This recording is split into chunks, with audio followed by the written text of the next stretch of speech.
For most of us, our earliest conversations about money probably started when you first landed your first job. At the heart of this motion is reviewing what are some of the culture, attitudes towards money that we have in the continent. Proposing and opposing this motion is Anestar, Lanet boys, Team A and Team B. And their motion of dissection reads, the culture attitudes towards money in the African society are the biggest impediment to economic progress. I'll read the motion of dissection again. The culture attitudes towards money in the African society are the biggest impediment to economic progress. All the best to both teams here in the Rift Valley regional tournaments. Team proposition, first speaker, you have 3 minutes. I like to make my first statement with an African proverb that says, when the music changes, so must the dance. Some may argue that the rhythm of African culture is the biggest impediment towards economic progress. My name is Marvin Miner from the omnipotent Anestar High School, Lanet, here to give my 2 cents on the motion that states that cultural attitudes towards money in African societies are the biggest impediments towards economic progress. The motion at hand brings 3 main terms into light. I'd like to educate you all on the terms. According to the 10th edition of the Advanced Oxford Dictionary, we said that cultural attitude is the views, norms, and beliefs that govern how money is being interacted with or is viewed in a certain society. Well, what is money, we may ask?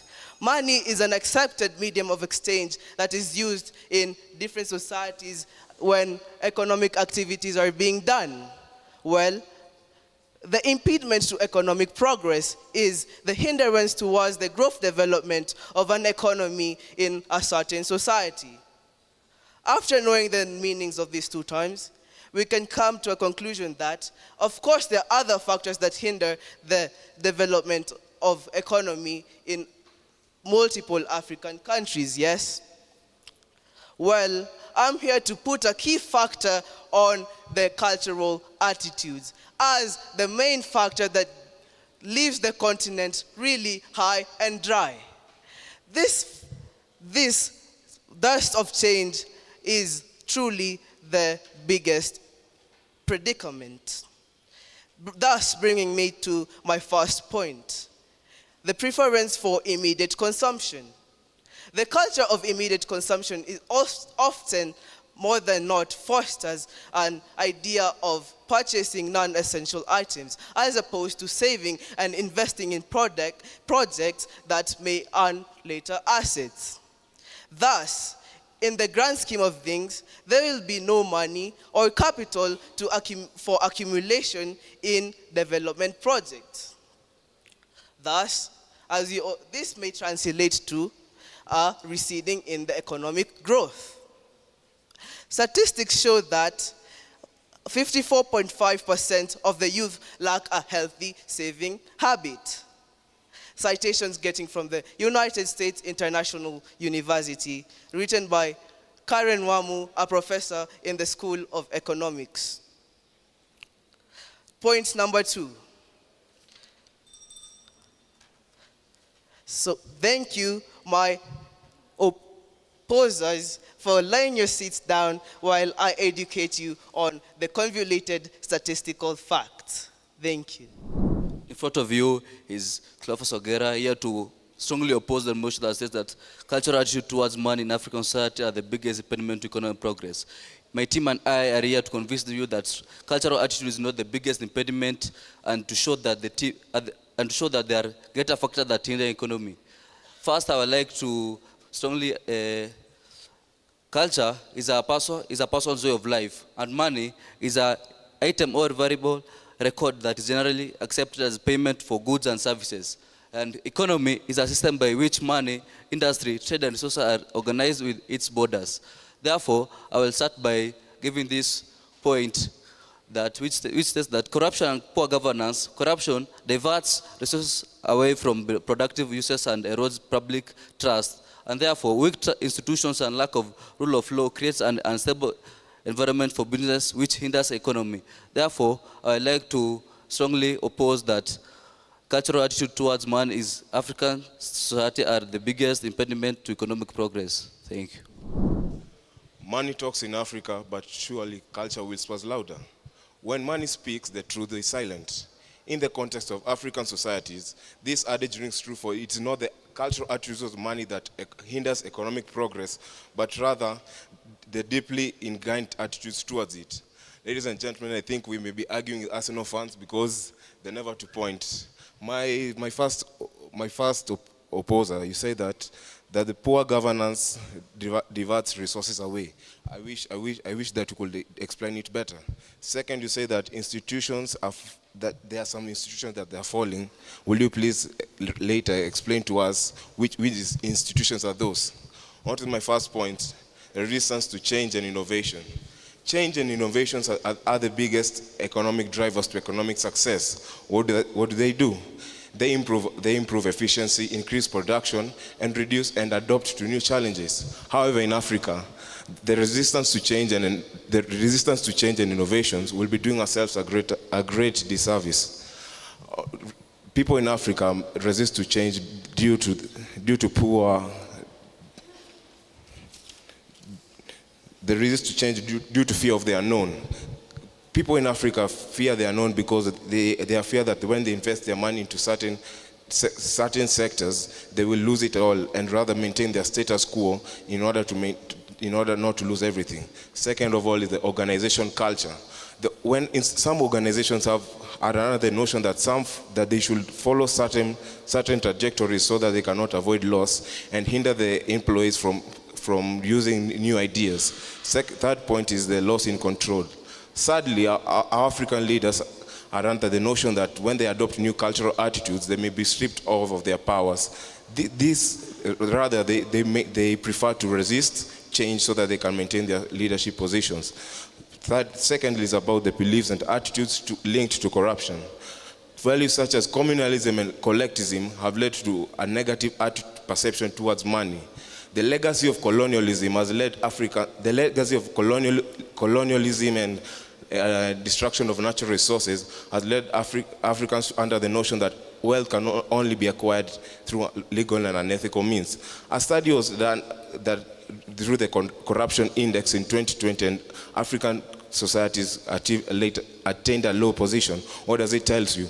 Our main problem is our attitudes towards money. Thank you, and I rest my case.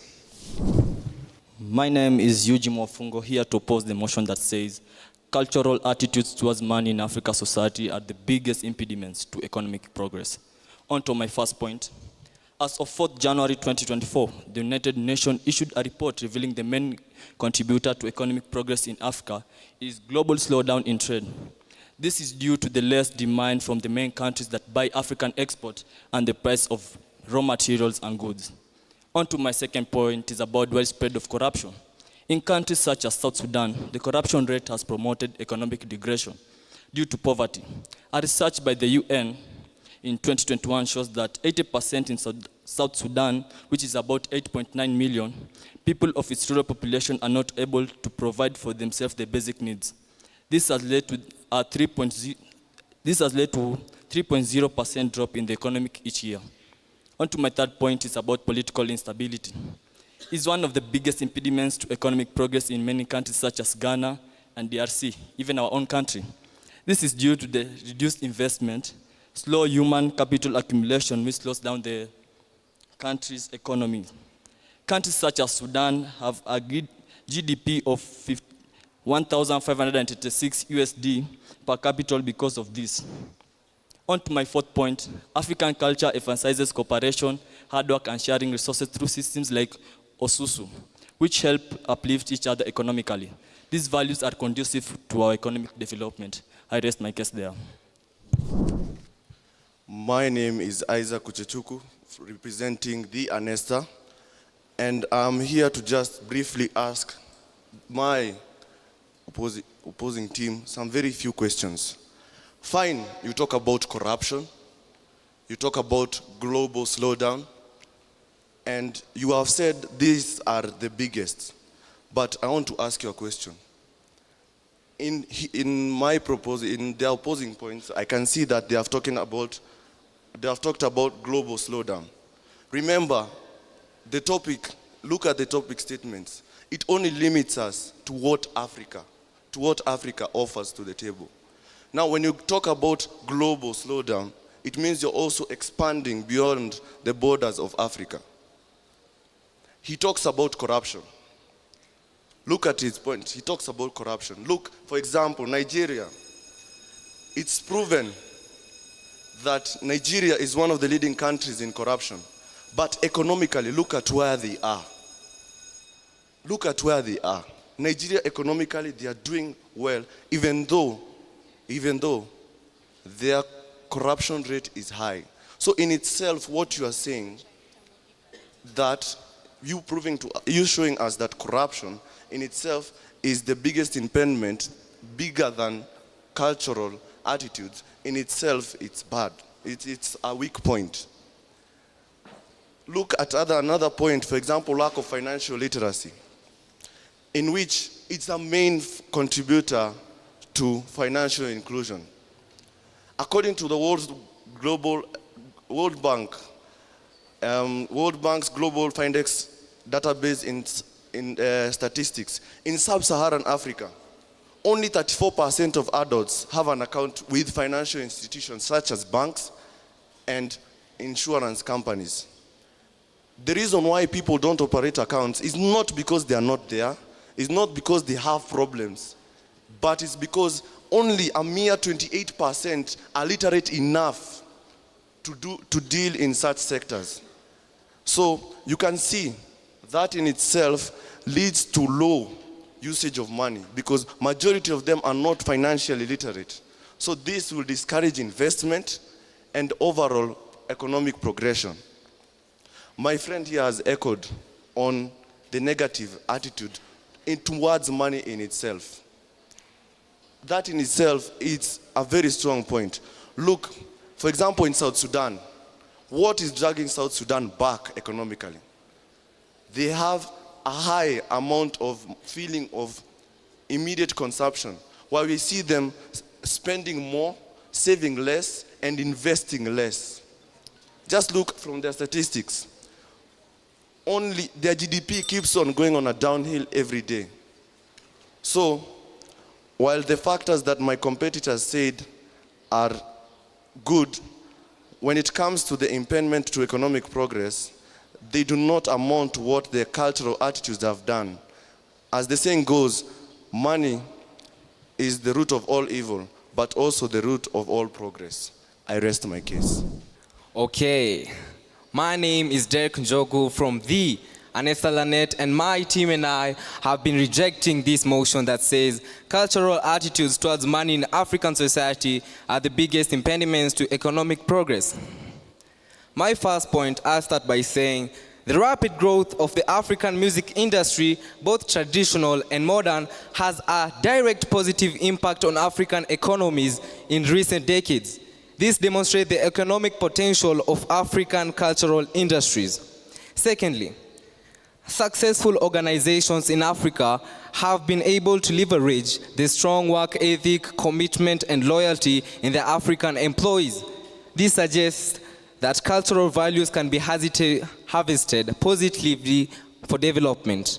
And last but not least, I'd like to say my final point that says, to boost economic development, African countries need to build their economies based on their homegrown cultural values, similar to how Japan achieved rapid economic success by building on its cultural foundations. I rest my case there. Thank you. So as we end what is a very interesting topic, I would like to say that these people, our competitors, have showed us other factors apart from cultural attitudes that leads to impediment of economic progress. But I think in our view, they have not shown us that their factors are bigger than cultural attitudes. So in that, I think what they have brought to us today is not 100% good. And for that, I think they should not progress. Thank you.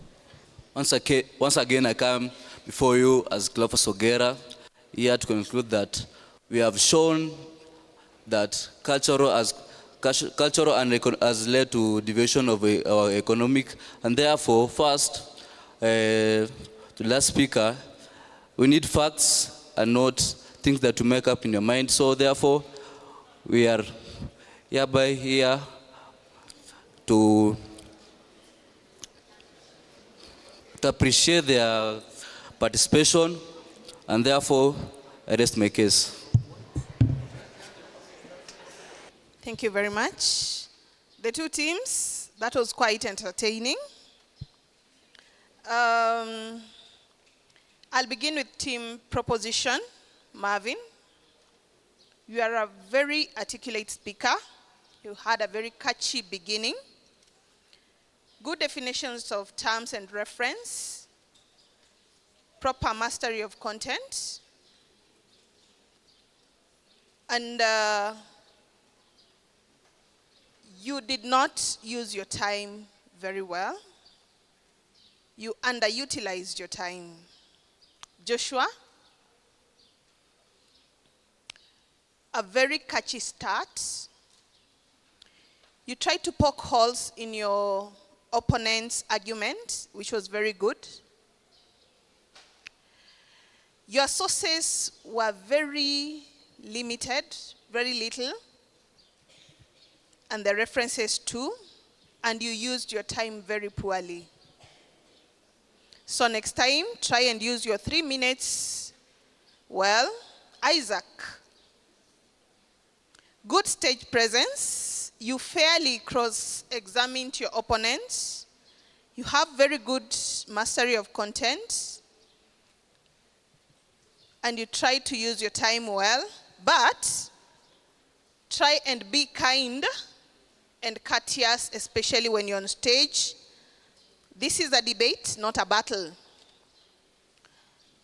Team opposition. Cleophas, you became the judge.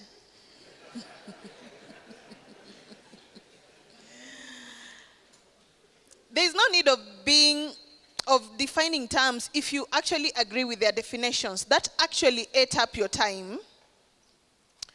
You read too much. We want to see you master the content and debate. Do not read too much. You did not have content. And you did not use your time very well. Eugene, that is the second opposer. You tried to explain your points, but they were not clearly done, and you rushed through your presentation. You also read too much, and you did not use your time well. Derek, the last opposer, very good stage presence. You're quite passionate, but you read too much. You read from the paper too much. You rushed through, and you did not use your 3 minutes well. Overall, this was fairly done. Thank you. Just a quick shot to the heart of the motion. Anestar Lanet Team A, Anestar Lanet Team B. Both of you need to work on your mastery of topic, on your quality of research. That was not well done. Please work on that. Team A, when you talk about cultural attitudes towards money, we expected you to mention with statistics and figures and real-life examples issues such as Africans believing in material possession over saving, issues of black tax, where because you're learned, so you become the eye of the family and you cannot save unless you save your whole village, and give examples to that effect. Of course, Isaac, for the proposers, though the others were lions, you roared more loudly in terms of bringing heat to the motion, but more justice could have been done. And then for Team B, please, can we work on the statistics, the quality of examples we give? There was a weakness there. And for both teams, please, let's work on our style and presentation. Of course, we are giving this because you still have a more promising future in debating. Otherwise, it's a learning experience. All the best. Thank you.